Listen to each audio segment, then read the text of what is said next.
Hello friends, this is another very interesting and successful case of recurrent renal stone. এটি কিডনিতে পাথরের একটি case যেটা কমপ্লিটলি ভালো হয়ে গেছে। এই কেসটি আমার যে ইউটিউব চ্যানেল আছে এবং যে ফেসবুকের যে পেজ ডক্টর এস মন্ডল বলে ওখানে বেশ কয়েকবার দেওয়া আছে কিভাবে ইমপ্রুভমেন্ট হচ্ছে ফলো আপগুলো। তো আজকে আপনাদেরকে আমি যেটা শেয়ার করব উইথ ডকুমেন্টেড এভিডেন্স প্রমাণ সহ কীরকমভাবে একটা কেস কত দারুণ ইমপ্রুভ করেছে এবং 100% ঠিক হয়ে গেছে। এই পেশেন্টের আগে একটু কিছু বলে নিই, ভিডিওটা একটু লেন্দি হতে পারে, একটু ধৈর্য ধরে দেখবেন। 2011 সাল থেকে ওনার রিপিটেডলি কিডনিতে পাথর বা রেনাল স্টোন হচ্ছিল এবং এর প্রত্যেক বছর ওনার 5টা-6টা করে স্টোন বার হতো। তো উনি বিভিন্ন ডাক্তারবাবুকে দেখিয়েছেন, অ্যালোপ্যাথি ডাক্তার দেখাতেন আর কি। তো ডাক্তার দেখালেই কিন্তু স্টোনগুলো বেরিয়ে যেত। স্টোনগুলো বার হওয়ার পরে এইরকমভাবে যখন 2011 সাল থেকে 11-12-13 বছর ধরে কন্টিনিউ হয়ে যাচ্ছে, তো উনি রিসেন্ট একজন ইউরোলজিস্টকে দেখিয়েছিলেন।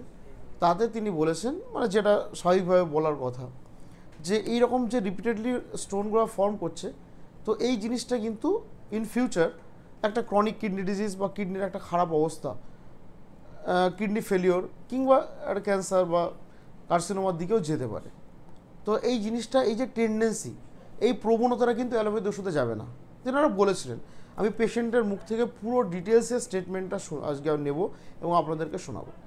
আপনারা একটু ধৈর্য ধরে দেখবেন পুরো ভিডিওটা, তাহলে পুরো জিনিসটা পাবেন, ওনার মুখ থেকে শুনতে পাবেন। তো আমি যে জিনিসটা বলার সেটা হচ্ছে, এবার রিপোর্টগুলো দেখাই।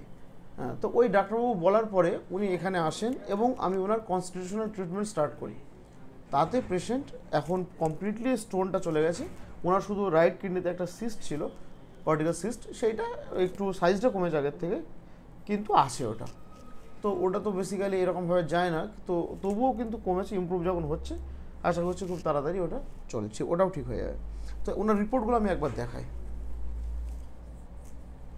এই হচ্ছে ওনার কেস টেকিং শিট ছিল, এই ছিল কেস টেকিং শিট। এবং স্ট্রং একটা যে প্রবলেমগুলো ছিল তার মধ্যে পাস হিস্ট্রিতে এবং ফ্যামিলি হিস্ট্রি একটা স্ট্রং, ফাদারের লেপ্রোসি, একটা সিস্টারের সিএ মানে কার্সিনোমা বা ক্যান্সার, মায়ের সিকেডি ক্রনিক কিডনি ডিজিজ, একটা এল্ডার ব্রাদারের, ওনার একটা বড় ভাইয়ের বড়দার রেনাল স্টোন, এই সেম কমপ্লেন ছিল। এবং একটা স্ট্রং ফ্যামিলি হিস্ট্রি এবং অন্যান্য, এই পুরো ডিটেলস বলতে গেলে অনেক বড় হয়ে যায় ভিডিওটা, আমি ওইদিকে যাচ্ছি না। তো এই সমস্ত কিছু সিমটম দেখে আমি কার্সিনোসিন প্রেসক্রিপশন করেছিলাম। এই হচ্ছে ওনার প্রেসক্রিপশন, সমস্ত উইথ ডকুমেন্টারি এভিডেন্স প্রমাণ সহ। এই ছিল প্রেসক্রিপশন। লাস্ট আমি দিয়েছি কার্সিনোসিন 1M, এটা ছিল প্রেসক্রিপশন। এইবার আমি পরপর ওনার প্রথম থেকে ওনার রিপোর্টগুলো আমি দেখাচ্ছি। এখানে প্রচুর রিপোর্ট আগে করা আছে, সব রাখেওনি উনি। তো এই গেল, এই যে রিপোর্টগুলো দেখতে পাচ্ছেন সব এখানে কিন্তু লেফট ইউরেট্রিক ক্যালকুলাস, এই যে proximal left ureteric calculus with the hydroureteronephrosis, left and double left renal calculi, প্রত্যেকটাতে কিন্তু প্রবলেম আছে। তো এই সমস্ত কমপ্লেনগুলো নিয়ে এসছেন। এটা ইউরিনের routine examination.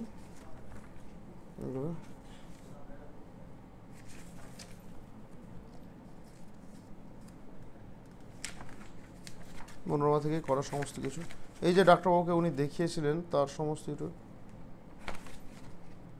Right renal and the vesicoureteric junction calculus production hydronephrotic nephrosis, প্রত্যেকটাতে কিন্তু প্রবলেম ছিল। এই যে ইউরোলজিস্ট উনি দেখাতেন ডাক্তারবাবুর প্রেসক্রিপশন, আমাদের যে শক্তিনগর যে স্টেট জেনারেল হসপিটাল, ওখানকার সমস্ত কিছু আছে, ডিস্ট্রিক্ট হসপিটাল। তো এইগুলো এবার আমার কাছে উনি আসার পরে রেখে দিন। এগুলো আমি একটা ইউএসজি করিয়ে নিই, তার রিপোর্টটা হচ্ছে এটা। এখানে স্পষ্ট করে বুঝতে পারছেন, a few calculi noted in both kidney, one such at interpolar region of right kidney measuring 4.7 mm, of left kidney measure 3.9 mm, and anechoic cortical cyst 21 mm into 18 mm noted at lower pole of the right kidney with foci with the wall calcification. এই ছিল ওনার report. এইবার treatment করার পরে এই recent একটা, এই ডেটটা দেখলে বুঝতে পারবেন, 3rd February, আর আজকে হচ্ছে 16 জুন আজকে 18 জুন, দুদিন আগে রিপোর্ট 16 জুন, 16 জুন। তো এখানে কিন্তু কমপ্লিটলি এই যে স্টোনের যে গল্পটা ছিল সেটা কিন্তু একদমই নেই। Just a cortical cyst with wall calcification seen in the lower pole of the right kidney and approximately 22 × 16 mm। তো এই ছিল রিপোর্ট। এই পাশাপাশি দুটো রিপোর্ট যদি দেখাই তো এখানে কত স্পষ্টভাবে বোঝা যাচ্ছে, স্পষ্টভাবে এখানে যে অনেকগুলো মাল্টিপল স্টোন ছিল এবং স্টোনগুলো বার করে দিয়েছে সবগুলো, এবং আমি আপনাদেরকে এর সঙ্গে স্টোনগুলোও দেখাবো।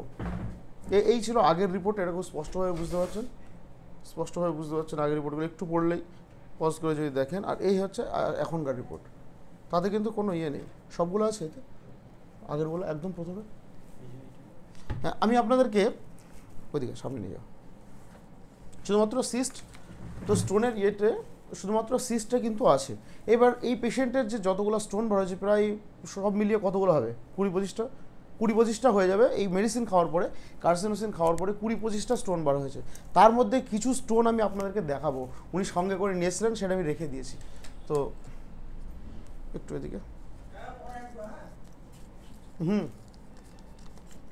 এই হচ্ছে স্টোন, এই যে প্রত্যেক কিডনিতে স্টোন বুঝতে পারছেন, এই যে এগুলো সবগুলোই, এই ছোটোটা তো একটা বড় বড় স্টোন করে কোনটা ছিল, কোথায় ছিল, এই যে এগুলো প্রত্যেকটা কিন্তু স্টোন এর ভিতরে রাখা আছে। গ্লাভসটা তুমি 1 মিনিট তুমি দেখাতে হবে, এখানে ভিউ করে রাখো।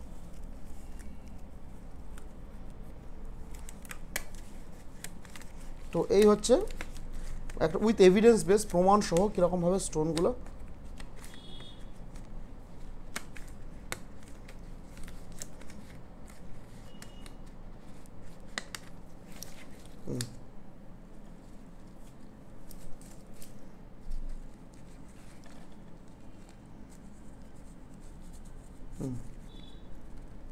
এই যে এগুলো প্রত্যেকটা কিন্তু স্টোন, এগুলো খুব ভালো করে দেখলে এই যে লার্জেস্ট সাইজ, এইটার সাইজটা কতটা আসলে বুঝতে পারছেন, কত mm হতে পারে, 7-8 mm হচ্ছে স্টোন।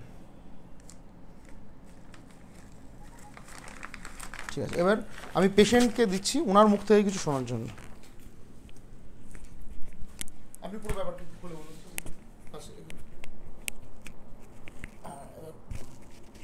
বলুন। আমার কিডনি স্টোন পাথর ছিল 11 বছর। পুরো কবে থেকে হচ্ছে ওইদিকে মুখ করতে পারেন, আপনি হাতে নিন, এটা হাতে নিন, এরকম হাতে নিন, এবার এই দিকে মুখ করে বলুন পুরো ডিটেইলস, পুরো ব্যাপারটা। 11 বছর থেকে আমার কিডনি পাথর আছে, ওষুধ খাই, বার হয়ে যায়, আবার খাই, আবার বার হয়ে যায়, কিন্তু বারে হতে থাকে।